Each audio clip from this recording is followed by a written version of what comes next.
Oke, baik, mari kita lanjutkan dengan soal nomor 9. Kita mulai.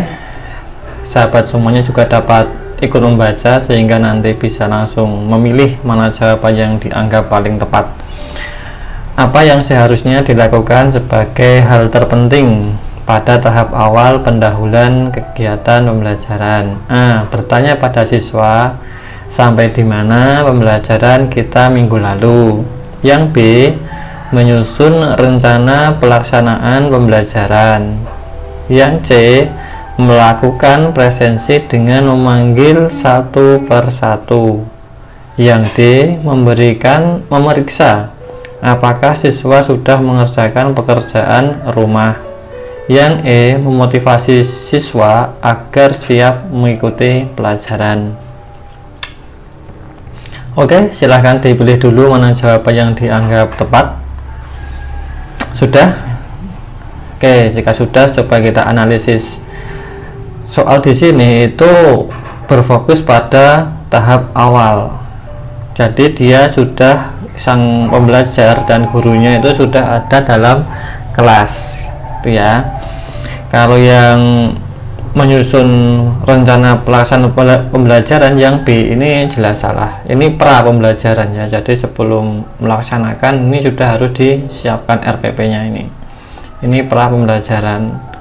Lalu bertanya pada siswa sampai di mana pembelajaran kita minggu lalu. Wah, ini juga sebenarnya ini bisa digunakan, tapi ini juga tidak baku, tidak bisa setiap hari digunakan.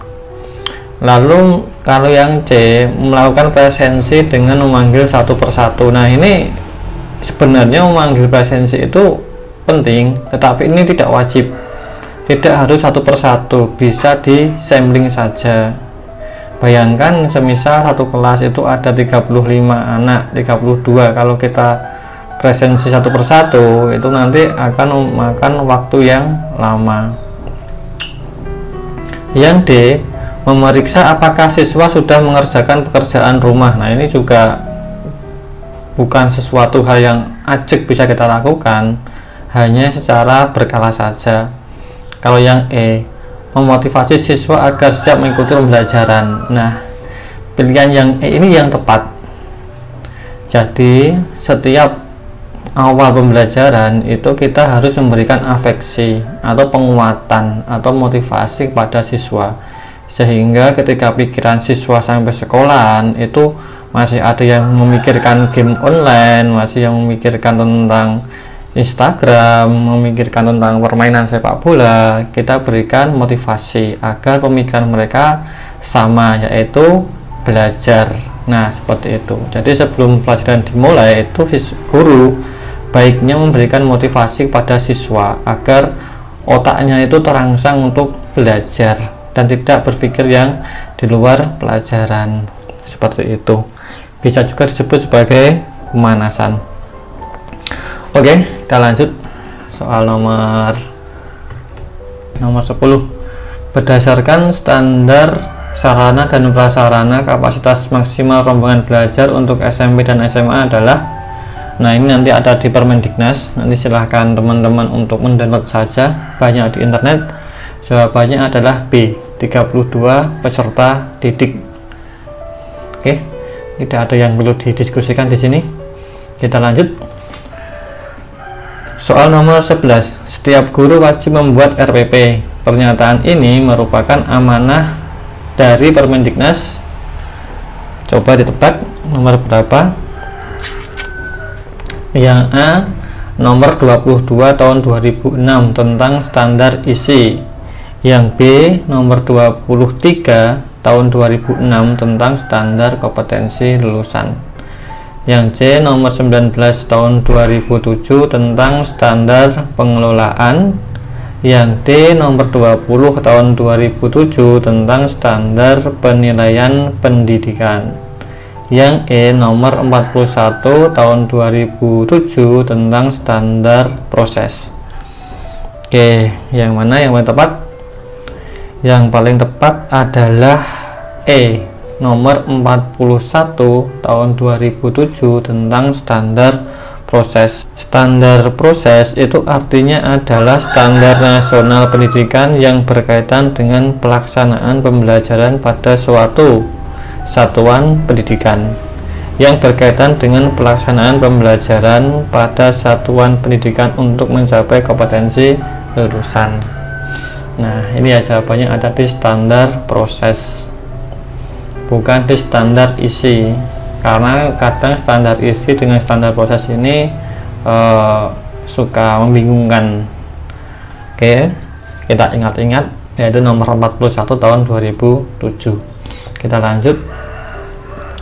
RPP yang dibuat oleh guru dapat dipergunakan untuk A. 1 kali pertemuan atau lebih, B. 1 standar kompetensi atau lebih, C. 1 kompetensi dasar atau lebih, D. 1 indikator atau lebih, E. 1 tema atau lebih.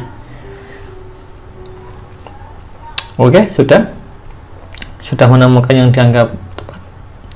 Sudah menemukan yang dianggap tepat? Jawaban yang tepat adalah A. Berdasarkan Permendiknas nomor 14 tahun 2007,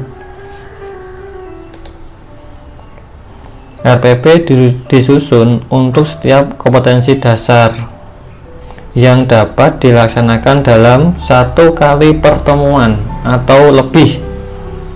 Guru merancang penggalan RPP untuk setiap pertemuan yang disesuaikan dengan penjadwalan di satuan pendidikan. Jadi untuk setiap KD itu ada 1 RPP, dan 1 RPP itu bisa digunakan untuk beberapa kali pertemuan, karena kadang ada KD itu yang tidak selesai dalam 1 kali pertemuan. Maka jawaban yang paling tepat itu adalah A. Kita lanjut. Nomor 13. Jika Anda diminta oleh kepala sekolah untuk melakukan supervisi akademik kepada salah seorang guru, apa yang seharusnya Anda lakukan pada waktu pertemuan pasca observasi? Apa yang dilakukan setelah observasi? Oke, kita cek jawab pilihannya. A. Mendiskusikan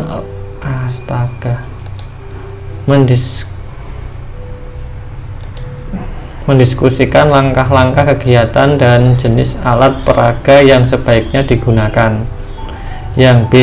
Memberitahu guru agar dapat mengajar lebih baik dan tidak melakukan kesalahan lagi. Yang D. Meminta guru mengidentifikasi kekurangan dan mengajukan alternatif perbaikannya.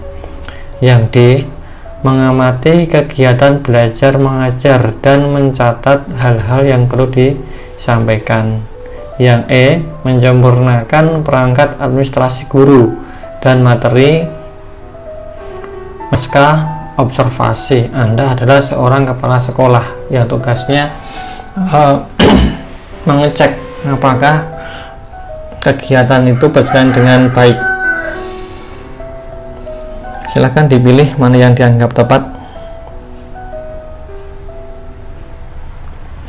Jika sudah, maka jawaban yang paling tepat itu adalah meminta guru mengidentifikasi kekurangan dan mengajukan alternatif perbaikannya, sehingga ketika guru itu mengajar lalu kita melakukan observasi, setelah selesai maka itu guru dan observer itu berdiskusi dan juga menganalisis. Tetapi yang paling penting, guru diberikan waktu terlebih dahulu untuk menyampaikan interpretasinya tentang kekurangan ketika dia mengajar. Observer itu memberikan masukan di belakang. Ketika guru itu sudah menemukan kekurangannya, maka nanti observer cukup membantu guru itu mencari kiat-kiat bagaimana meningkatkan kekurangan itu. Seperti itu. Oke, kita lanjut. Salah satu upaya untuk mewujudkan kompetensi pedagogik yang dituntut dari seorang pendidik adalah pedagogik, yaitu ilmu mendidik. A. Menampilkan diri sebagai pribadi yang jujur dan berakhlak mulia. B. Mematuhi tata tertib dan menjunjung tinggi kode etik profesi pendidik. E. Menumbuhkan budaya mutu di lingkungan sekolah. D. Melakukan tindakan reflektif untuk meningkatkan pembelajaran. E. Menjadi teladan bagi peserta didik dan warga sekolah. Kira-kira yang mana ini? Pedagogik itu adalah ilmu mendidik. Jawaban yang paling tepat adalah D. Melakukan tindakan reflektif untuk meningkatkan pembelajaran.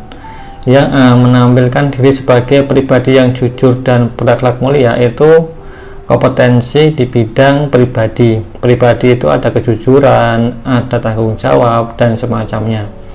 Kalau yang B. Mematuhi tata tertib dan menjunjung tinggi kode etik profesi pendidik itu profesional. Kalau yang C. Menumbuhkan budaya mutu di lingkungan sekolah itu sosial, kompetensi sosial. Kalau yang E. Menjadi teladan bagi peserta didik dan warga sekolah itu juga kompetensi pribadi. Jadi ada 4 kompetensi: pedagogik, sosial, pribadi, dan profesional. Yang pedagogik itu berkaitan dengan kemampuan mendidik, maka jawaban yang paling tepat adalah D. Melakukan tindakan reflektif untuk meningkatkan pembelajaran. Lanjut. Sebuah indikator berbunyi siswa dapat mempraktekkan bla bla bla bla bla. Jenis penilaian yang sesuai untuk mengukur ketercapaian indikator tersebut adalah, kata kuncinya mempraktekkan. A. Tes tertulis. B. Unjuk kerja. C. Proyek. D. Pilihan ganda. E. Esai berstruktur.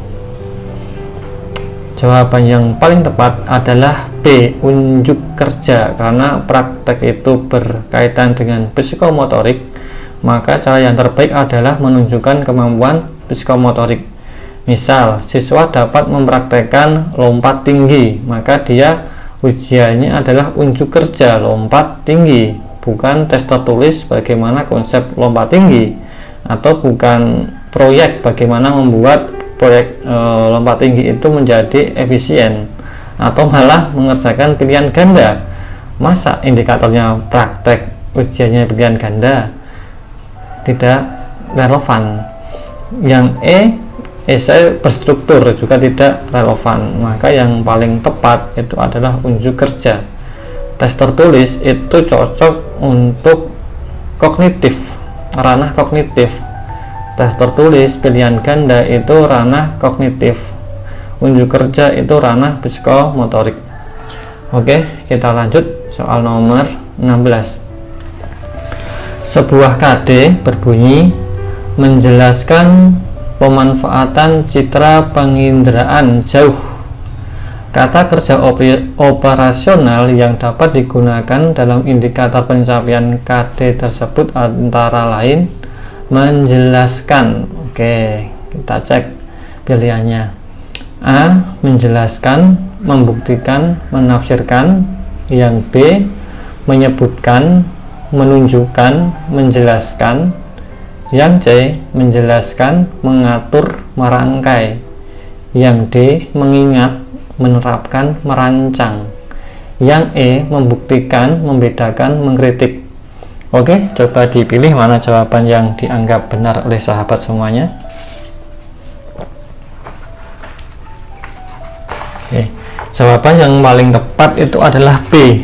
Menyebutkan, menunjukkan, menjelaskan. Kalau yang A itu ada membuktikan. Membuktikan itu tidak masuk dalam kategori menjelaskan. Jadi kalau di RPP itu kan ada C1, C2 dan seterusnya. Nah, di situ ada klasifikasi kata kerja, nanti bisa dicek di situ. Kalau yang C itu merangkai itu juga tidak relevan dengan menjelaskan. Mengatur juga tidak relevan. Yang D juga merancang itu juga tidak relevan dengan menjelaskan. Kalau yang E itu mengkritik itu juga tidak relevan dengan menjelaskan. Kenapa ada mengkritik? Maka yang paling tepat itu adalah B. Menyebutkan, bisa menjelaskan, menunjukkan juga untuk menjelaskan, dan menjelaskan itu sendiri. Oke, seperti itu. Kita lanjut soal nomor 17. Salah satu bentuk pelaksanaan pembelajaran pengayaan adalah pembelajaran tema. Maksudnya adalah A. Pembelajaran hanya dilakukan untuk kompetensi yang belum dikuasai siswa. B. Peserta didik belajar tentang suatu tema yang diminati secara mandiri. C. Memadukan kurikulum dalam tema besar dengan menghubungkan berbagai disiplin ilmu. D. Pembelajaran dilaksanakan secara klasikal pada jam-jam pelajaran sekolah. Yang E. Pelaksanaan pembelajaran dibatasi pada tema-tema tertentu yang esensial. Kata kuncinya ada di pengayaan. Pengayaan itu kan pendalaman materi. Lawannya pengayaan adalah remedial. Maka jawaban yang paling tepat dengan arti pengayaan adalah, betul sekali, jawabannya adalah B. Peserta didik belajar tentang suatu tema yang diminati secara mandiri, mendalami sesuatu yang dia minati secara mandiri. Oke, kita lanjutkan. Nomor 18. Perhatikan pernyataan berikut. 1. SKL ujian nasional. 2. Ujian sekolah. 3. SKL mata pelajaran. 4. SKL satuan pendidikan. 5. SKL kelompok mata pelajaran. Standar kompetensi lulusan yang terdapat dalam Permendiknas nomor 23 tahun 2006 meliputi. Kalau ini kita langsung cek saja di Permendiknasnya, ya. Berdasarkan Permendiknas nomor 23 ayat 2, SKL terbagi menjadi satuan pendidikan, kelompok mata pelajaran, dan mata pelajaran. Maka jawaban yang tepat adalah E.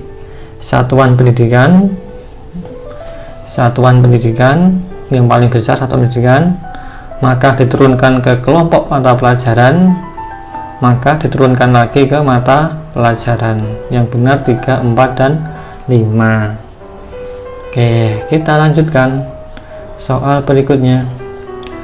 Sebuah indikator memiliki kriteria kompleksitas tinggi, daya dukung tinggi, dan indeks sedang.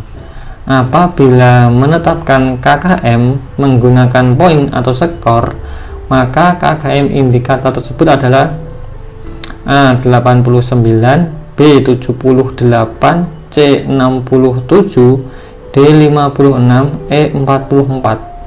KKM itu adalah kriteria ketuntasan minimum atau minimal. Nah, mana yang paling tepat?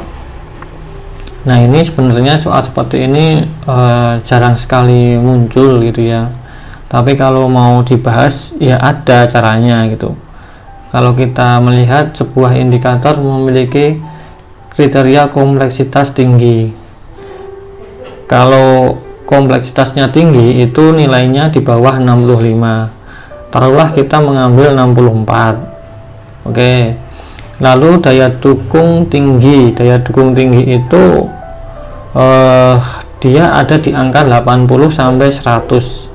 Taruhlah kita ambil 81, ya, sudah di atas 80 soalnya tadi. Rentangannya 80 sampai 100. Kita ambil 81. Lalu indeksnya sedang. Indeks sedang itu di rentangan 65 sampai 78, sehingga kita ambil 65. Kalau kita jumlahkan 64 ditambah 81 ditambah 65 dibagi 3 itu dapatnya 69. Nah, nanti kita bisa ngambil yang C, tapi saya kira soal seperti ini tidak akan keluar gitu ya di soal pedagogik. Oke, kita lanjutkan soal nomor 20. Komponen silabus menyangkut semua ranah kognitif, psikomotor, afektif.